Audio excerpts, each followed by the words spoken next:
Bom, uma das coisas que eu mais ouço, né, quando eu falo sobre Bitcoin Treasury Companies, acredito que o Urich também, por ter contato com o público através de redes sociais, deve ver bastante.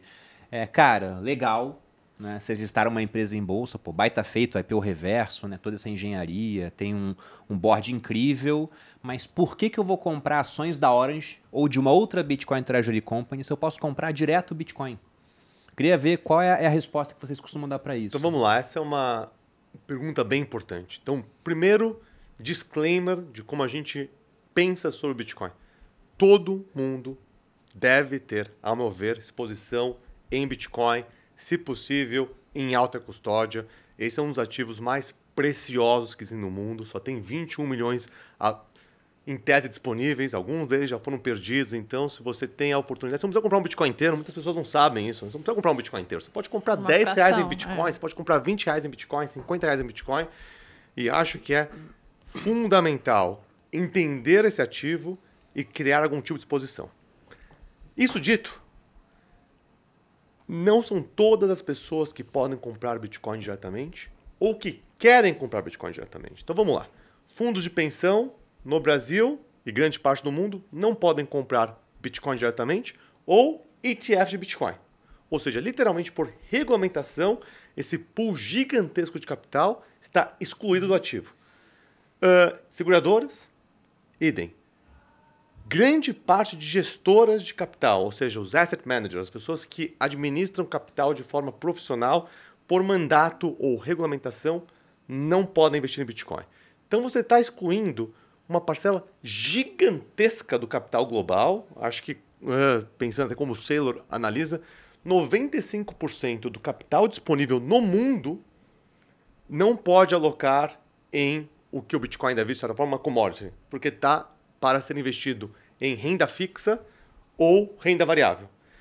Quando você cria uma empresa listada, com os melhores padrões de governança, com Bitcoin em tesouraria e trabalhando nessa indústria, você abre para uma gama gigantesca de investidores poder literalmente alocar nesse mercado. Só que tem mais.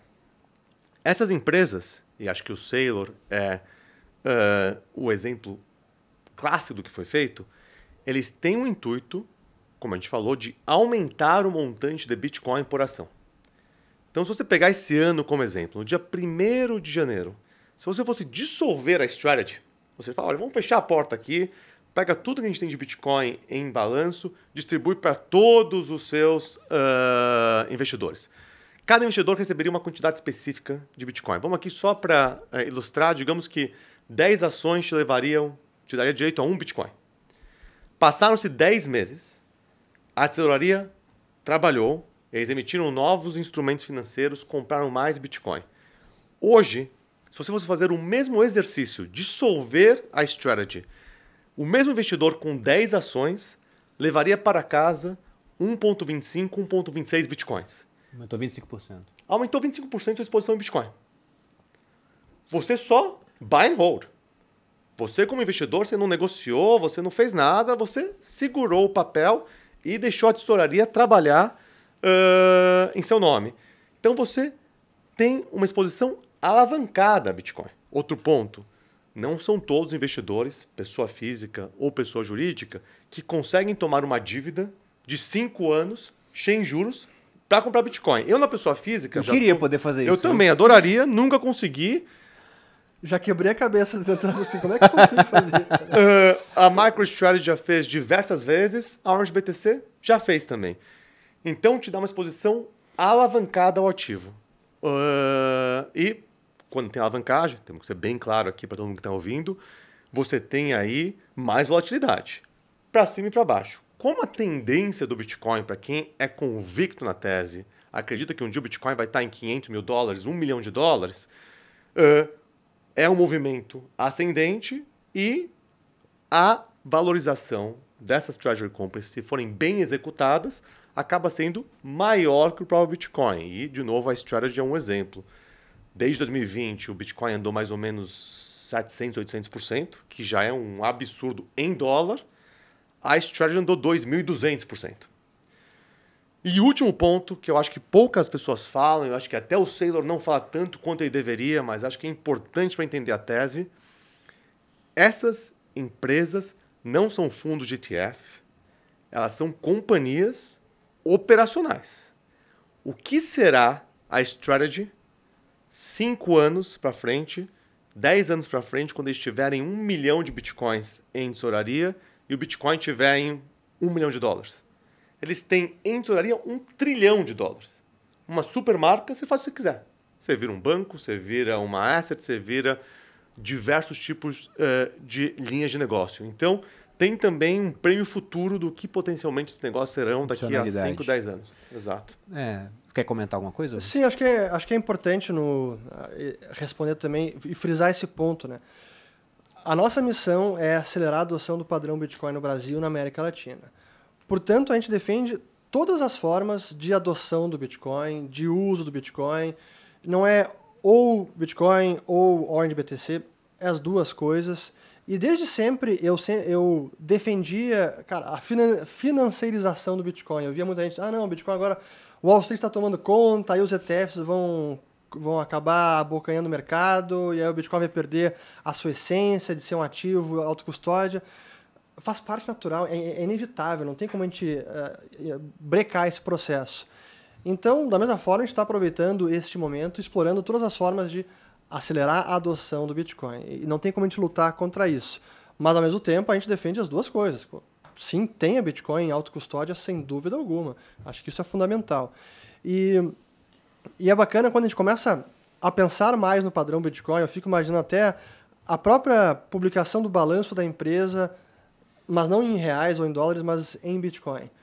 A forma que a gente enxerga daqui 1, 2, 5, 10 anos, o nosso balanço em Bitcoins, o lado do ativo, vai estar cada vez mais valioso, enquanto o passivo denominado em Bitcoins vai estar cada vez menor.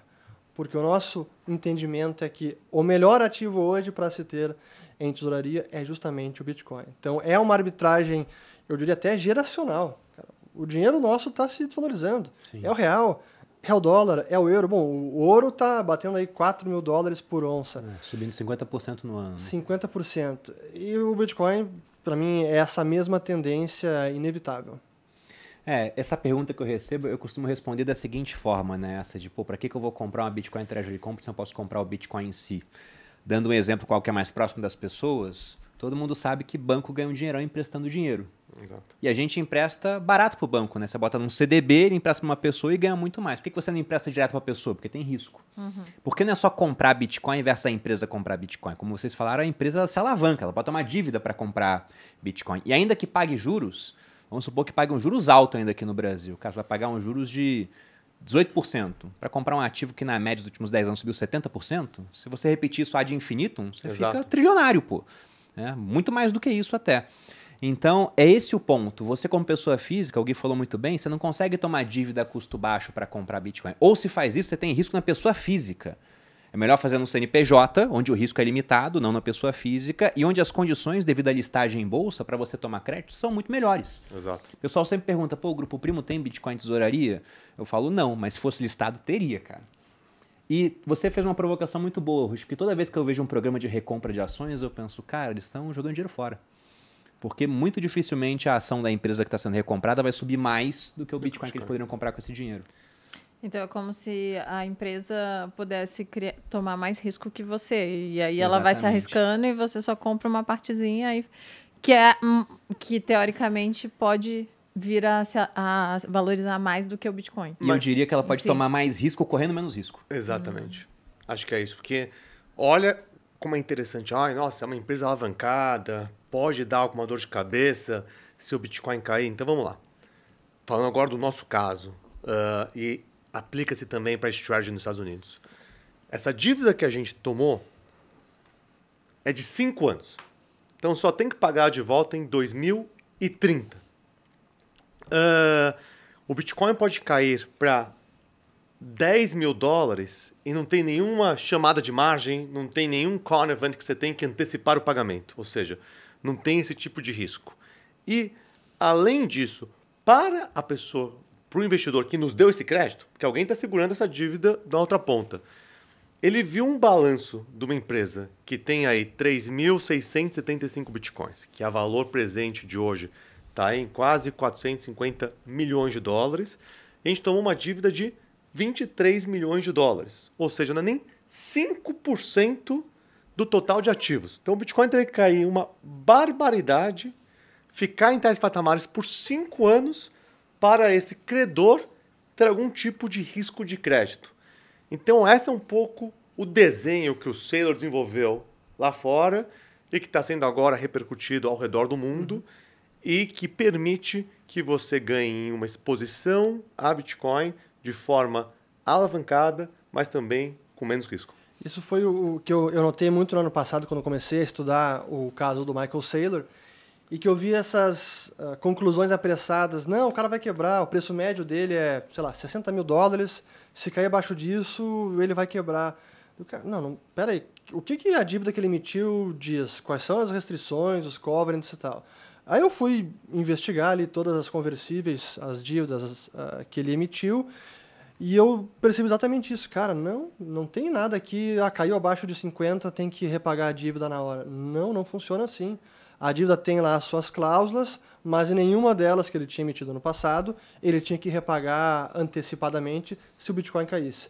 Então o cenário, a strategy vai quebrar, precisava ser isso. O Bitcoin cai 90%, fica neste nível de preço pelos próximos 5 anos, para ele conseguir chegar nesse momento na Não, e ele não conseguir se refinanciar. Exatamente. Porque então, você sempre pode fazer uma outra emissão, pensar em prolongar a dívida. Então, é um mecanismo muito elegante que, de um lado, permite que investidores que não teriam acesso à exposição a Bitcoin consigam ganhar exposição a Bitcoin, e, do outro lado, para o investidor que tem um pouco mais de apetite a risco, que tem uma exposição um pouco alavancada, consiga fazer isso de forma bem eficiente.